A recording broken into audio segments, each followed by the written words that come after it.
When purity is misunderstood. Sometimes you meet someone and the connection feels instant. You recognize their energy, open, honest, familiar. You share words, insights, even silence. Not to gain anything, but because it simply feels right to give. Pure, from the heart. These bonds often appear between man and woman, or woman and man. Friendships where two energies mirror each other. Sometimes even between two of the same gender. When two levels of consciousness meet, it can feel deeper than friendship, yet it isn't romantic. It's a recognition of souls.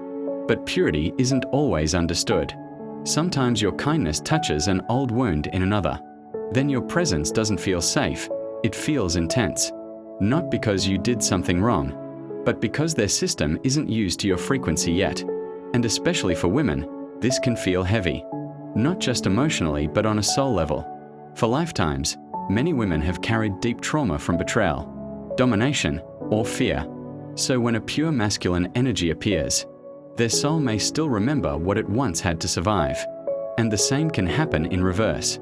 When a man carries wounds from past deception or heartbreak, it's not the person who reacts, it's the memory of the soul. And sometimes just one sentence, one misinterpreted word, can change everything. What felt safe and open suddenly closes.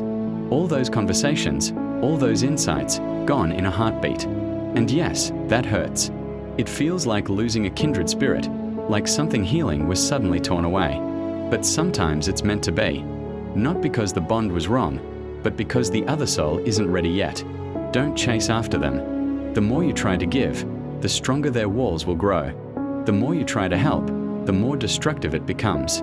Some souls need silence to process your light. Maybe they'll return someday. Maybe they won't. But know this, it was never your fault. Goodness can only be received by a heart that's open. And the more you offer to someone who can't yet receive, the heavier it becomes for both. Sometimes letting go is the kindest choice. So stay gentle, even when you're misunderstood. Stay pure, even when you're misjudged. True goodness never demands recognition. It waits, quietly, until the other is ready to see it. And above all, don't take on the energy of the one who walked away. Let their path be theirs.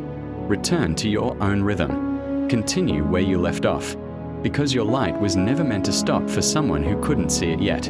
And remember this. Sometimes you need experiences like this to expand your own consciousness.